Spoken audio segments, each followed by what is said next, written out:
पालघर नगर परिषद हद्दीतील sapphire life sciences कंपनीला भीषण आग लागलेली आहे आणि घटनास्थळी अग्निशमन दलाकडून आगीवर नियंत्रण मिळवण्याचे प्रयत्न सुरू आहेत। तर पालघर मधली ही दृश्य आहेत। पालघरच्या MIDC मध्ये औषध बनवणाऱ्या कंपनीला ही आग लागलेली आहे आणि या घटनास्थळी अग्निशमन दल पोहोचलेले असून आगीवर नियंत्रण मिळवण्याचे शर्थीचे प्रयत्न सुरू आहेत।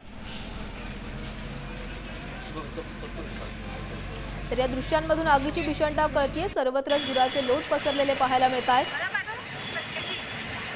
पालघर MIDC मधली ही दृश्य आहेत। पालघर MIDC मध्ये औषध बनवणारी जी कंपनी होती त्या कंपनीला ही आग लागलेली आहे। अद्याप यामध्ये कोणती जीवितहानी झाली आहे का किंवा कोणत्या हानी संदर्भातली माहिती समोर आलेली नसली तरी ही आग ही भीषण आहे आणि ही आगीवर नियंत्रण मिळवण्याचे प्रयत्न देखील सुरू आहेत।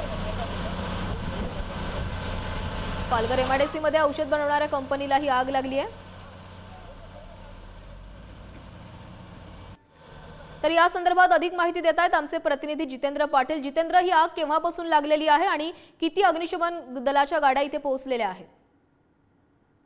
नक्कीच बघितलं तर पालघर MIDC आज दुपारी 3:30 वाजताच्या सुमारास ही आग लागलेली आहे। ही पालघर नगर परिषद मध्ये असलेल्या सफायर लाईफ सायन्सेस कंपनी औषध तयार करणारी कंपनी आहे आणि शॉर्ट सर्किटमुळे आग लागल्याचा प्राथमिक अंदाज जो आहे तो वर्तवण्यात आला आहे। अग्निशमन दलाची एक गाडी सध्या घटनास्थळी दाखल झालेली आहे आणि शर्थीचे आगीवर नियंत्रण मिळवण्याचे प्रयत्न जे आहेत ते सुरू आहेत। सुदैवाने कोणताही कामगार आतमध्ये अडकला नसल्याची माहिती जी आहे त्या कंपनीकडून देण्यात आलेली आहे। मात्र यामध्ये आता कंपनीचं देखील आता मोठं नुकसान झालेलं आपल्याला पाहायला मिळतंय।